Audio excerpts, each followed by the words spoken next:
Hello and welcome to the 1:30 ABLE session, which will feature a team from the Indiana University, Purdue University of Indianapolis. There is a live transcript that is enabled and closed captioning. If you would like to scroll and click on the bottom of your Zoom view window. And if you have questions, please feel free to raise those in the chat. The session is being recorded. If you would prefer not to appear in the recordings, please have your camera off. So with no further ado, I would like to introduce Lisa Angermeyer, Rachel Swinford, and Mark Ertel. They work with the kinesiology program at IUPUI, and they've been pursuing ePortfolios very single-mindedly for the last 7 years. I'm so excited to hear what they have to tell us today. Thank you all, and take it away. Hey everybody, my name is Mark Ertel. I chair the Department of Kinesiology and I'm colleagues with the aforementioned group. A couple things in full disclosures, we talk about this today. We echo what Debbie says. We love questions, chats. We'll give an opportunity for dialogue. I know we have 20 minutes, 18, 17 minutes. We're going to try to go through some information. And second, as it relates to this, we're going to start with our location. I think it's important for us to give you a little bit of a background of where we're coming at and why this topic for us in this moment in time is significant. So if we can look at that next slide about our location and talk about some of the bullet points that relate to what we do and what we have done as it relates to a department. First of all, you know, the Jamboards I've been seeing all day have been really awesome and sparked a couple things for me. One thing I do want to mention that was going about the storytelling and the narration, we're proud of the blemishes and scars that we have from our experience with it. We don't try to cover it up. We own it. We try to tell the story because it's part of our narrative. So kinesiology, the science and study of human movement, we're the largest academic unit in the School of Health and Sciences at IUPUI, soon to be IUI. Now, this might seem random and it might seem obvious, but this is important to note. We all have been promoted within the university system in the area of teaching as excellence. That is important because we do embrace and appreciate the art and science of teaching, setting students up for success and trying to find out those best practices or high impact practices. And that'll circle back in a second. Another thing as we go through this and we mention our narration, we look at really what focuses on the false start we talked about. As Rachel mentioned earlier, and I do want to give a brief reminder of this, we stood one up. We heard about it, excellence in teaching. We heard about this late 2015. The university had funding. We got together. Let's think about it. Let's do it. We got training internally. We developed it. We were proud of ourselves. We unloaded it and it just failed miserably. So we got together as reflective practitioners, knowing there's something there, but maybe we just didn't capture it. We decided to go on a 12, 14, 15-month endeavor of professional development, sometimes together, other times in isolation. We'd always come back and we got to the point of standing it up. The key to all of this was our professional development was external to the campus. We intentionally wanted to learn from other people, whether it's an international audience, an ABLE conference, other groups across the country. And we each did it in our way based on the funding we could use, the time we were available. And we got together and recast what we know and understood about this. And what we did is a complete 180. We went from product, end result, get it ready at the senior year. They're going to use it as a job interview, which was how, admittedly, to no one's fault of their own, it was presented to us. And in that product mindset. And then I heard one time at a conference, someone said, oh, what we do is view it as a process and a highly iterative process at the beginning. And that's when the light went off. And we thought, wait a minute, let's talk about this more. It made sense based on what we did. So we're entering our 6th year in a much more robust, sustainable, efficacious ePortfolio project. Now, another thing that I think is important for everyone in the here to understand, and I say this, and again, it seems like a little bit self-congratulatory, but it gives perspective.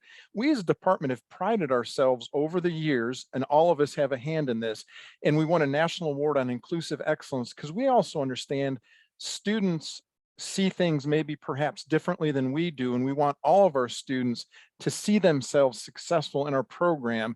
So we tend to be really harder on ourselves. And if something doesn't work, we don't say, oh, I wonder what's wrong with students nowadays. We're like, I think we might have screwed up. And then we look at it from that home base.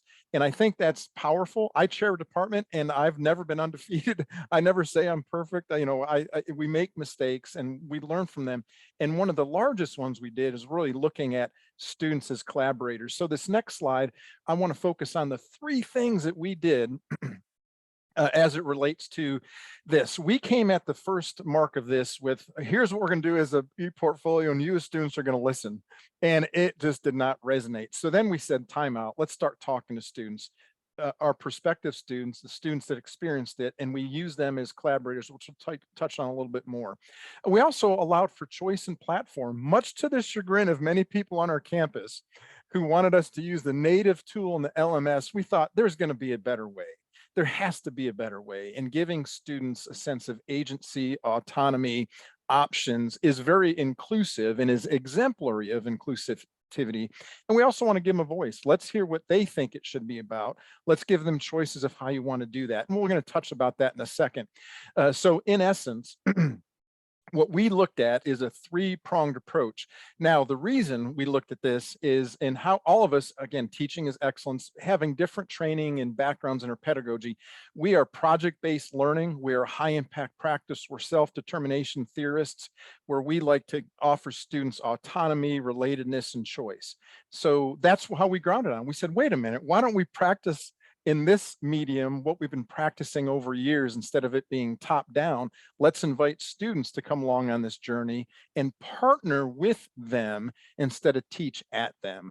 So what I would like us to do is learn maybe a little bit more about us right now, see if we've piqued anybody's interest, and kind of gauge where this audience is at. And to do this so that we can capture, we are following along with the Google Jamboard that was used during the first session, the second session. So I did put a link in the chat. And when you click that, there'll be 4 different slides up top. On the left, you're able to add sticky notes. But look at these 4 questions, and we'd love for you to answer any one or more of these questions. So hearing so far what you've heard from our team, what are your initial thoughts? We're curious if any of you have tried and not succeeded in this same space of ePortfolio implementation. How would you imagine some of this recasting can look? And then do you align with any of this so far, or do you feel some sort of dissonance on the topic? So I'm going to actually going to stop sharing this, and I'm going to share the Jamboard, and we'll see if people have joined and started adding. Wonderful. Let me see if I can increase. Oops, that's not what I wanted. Here we go. Well, that's not working. It's making it smaller. So if I make the screen smaller, it actually makes the Jamboard bigger. Interesting. Okay, so a plateaued start, which is now requiring a rethink. Okay, we feel empathy for that. We have been there. Inherited a failed ePortfolio effort. Okay, it is hard to get started again. So you are taking on someone else's failure. Interesting. We started too early with some students before they had precursors. Now start a little later once some of the other elements are in place. Great. Just started and lots to improve and see potential. Academic start did not work. Different angle now, and just learned this morning that I need to adjust again. Okay. Just getting started and worried about failure. Hope to learn from others' mistakes. Just starting from scratch. Wonderful. So it kind of looks like all over the board. And from everything that's come up so far, it looks like that we've all at one point in time experienced kind of a bump in the road.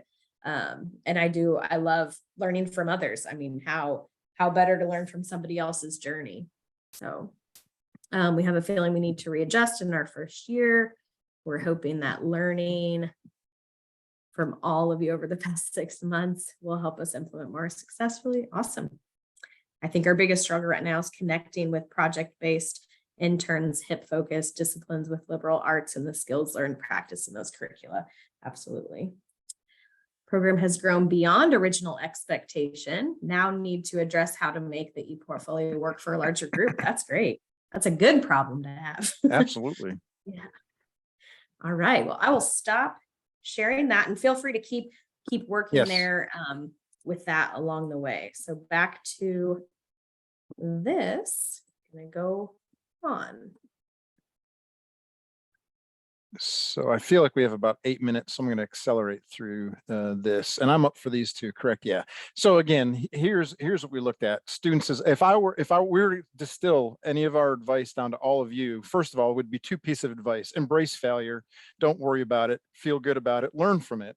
The other key one that all of this is going to say is use students as collaborators. They need to be partners in an ePortfolio. They don't need to be it to be done unto them.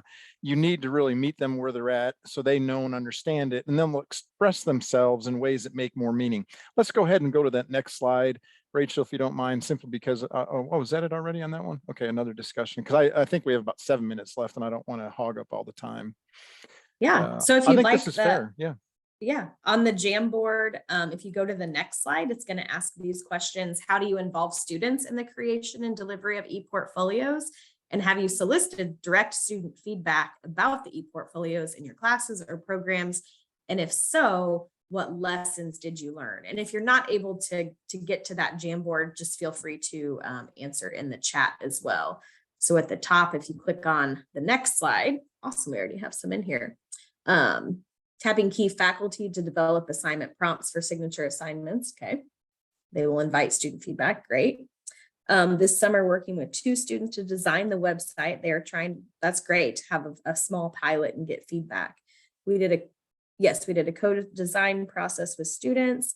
Awesome. Faculty workshops with staff. Wonderful. And now developing 2 pilots.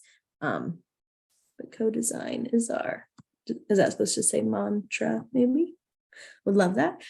Surveyed first cohort of ePorts, used feedback to make onboarding way more effective. That's great. Awesome. Going back to, all right. Moving on. Lisa, I believe. So just elaborating a little bit on what Mark shared at the beginning, we definitely strive as a department to be inclusive and realize that there are many different perspectives from faculty and students. Also that the native LMS, the tools in our LMS aren't necessarily working for all students. CN was the tool that was being pushed by our campus. And if you look at the statistics down at the bottom of this slide, that was the least used platform. So of this, at the senior course, it was less than 5% it was used by students. The first year was a little bit more because it was a pretty simple format. But as you can see, the students really strongly agreed that platform choice was key and that it was important for them to have that choice. Mark also, I'm sorry, oops, next question. Actually, let's go on to this and then we'll Okay, go back to that. okay. Question. I was just going to say, in addition, Mark talked about the choice in reflections and kind of stepping away from that focus on heavy writing and giving them other options. I know we started this, especially in the Bridge program, the Bridge Week program, because having students doing a lot of writing during that wasn't realistic and we weren't grading it. So we started introducing 6-word reflections, small moment reflections, Insta snap a tweet. So that's them taking pictures and just reflecting quickly on that. None of these single reflections accounted for more than 50%. We also use digital storytelling, and it just gives them a variety. Again, gives different students different ways to express themselves. I think that's important. I think I muted, then unmuted. So to keep this interactive, back to the Jamboard, we have more questions. So in the past, we've heard offering choice on the platform was not possible at particular institutions. Is this the case at your institution? And how do you feel about a mandated platform for students? We've also heard that some students prefer to be told what platform to use.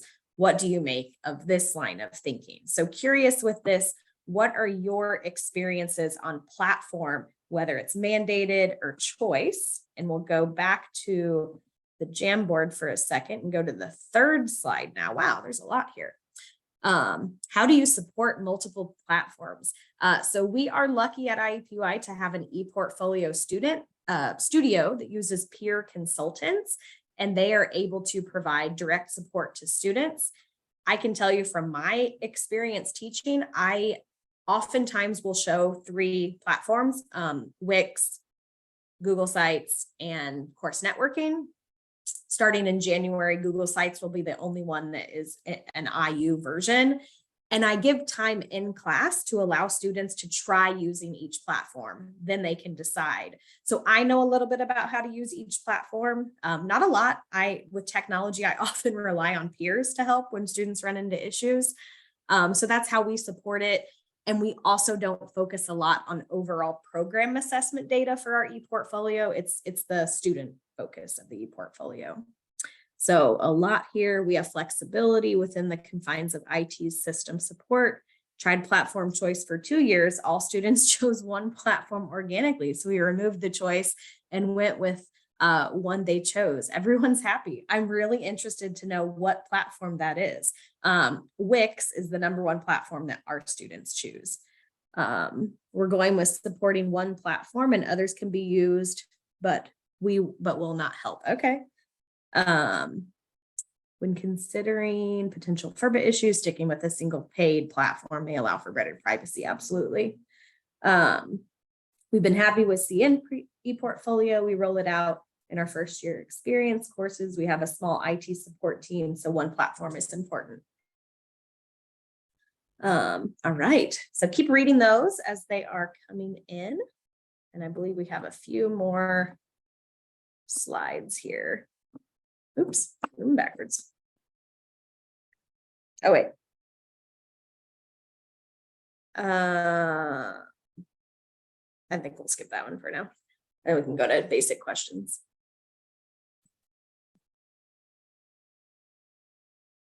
So as we're winding up, and before we open it up for some, verbal, oral chat, Jamboard comments, listen, we're under no illusion that what we have experienced is going to translate to everybody. Institutions are different, size, scope, scale. We get it. This morning's Jamboard, there's a couple comments that were made that someone said, oh, we got to get the vice provost on board. That's not even in our line of thinking. That's not something we worry about, not a concern. We're like, that's irrelevant. So we get that. So we're just expressing ours. Another piece of advice I would say that really helps our students translate this, and Rachel will speak to this directly, the more high impact practices you can embed in your classes that allow students to reflect and weave them in, the better. We're now seeing the fruits of that labor where students are asking us for letters of recommendation, and they're linking their ePortfolio instead of sending us their brief CV or resume. They're like, well, here's my ePortfolio. Can you write a letter of recommendation?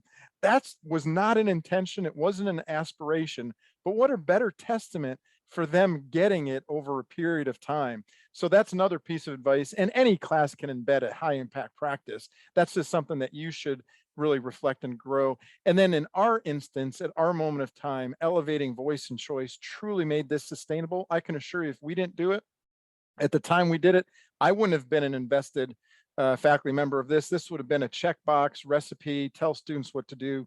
Anywho, that's what I have. I really invite Rachel and Lisa to keep the conversation going and offering their perspectives too. I found, especially within the first year seminar, when I introduce this, we now introduce it via journey mapping, which I'll be facilitating a workshop this afternoon where several AAC&U Institute teams will be sharing their journey in the Institute. But Mark and I will be facilitating a workshop tomorrow where you can actually create your own professional journey map, which really does parallel ePortfolio well. So for me, I feel like it helps explain the why of ePortfolio. And then giving students the voice and choice, I share several example ePortfolios in the various platforms, so they're able to review those. And then, like I said, I have them open them. But within my first year seminar, I do service learning. So I use the ePortfolio as the reflection assignment for that. So it's just a really nice complement.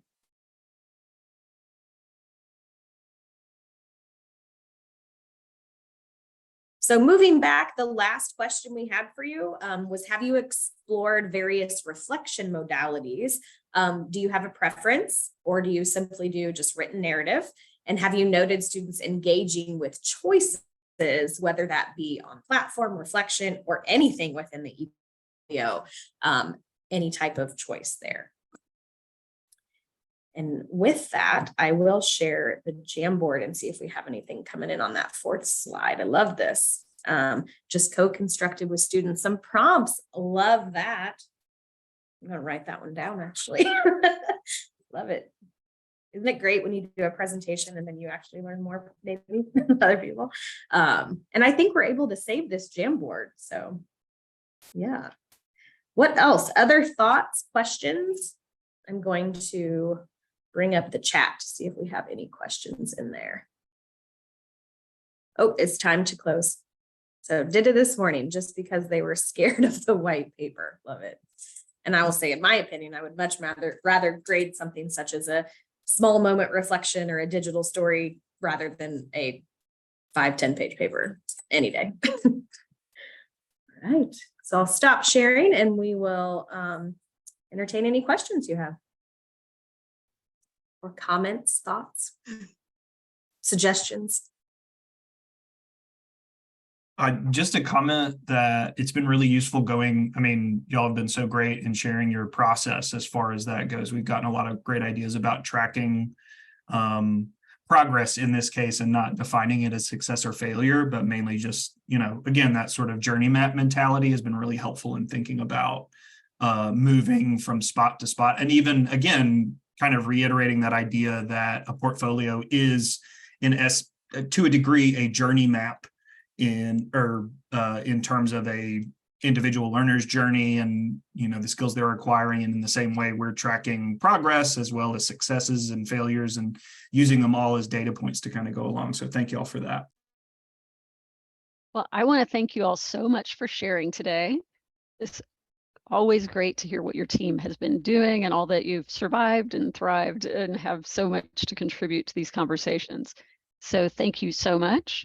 And thank you all for attending today. We will have another session starting in just about 6 minutes. If you want to step away for a moment and just camera down and enjoy your time here in the chat. The chat will remain live if you would like to share comments.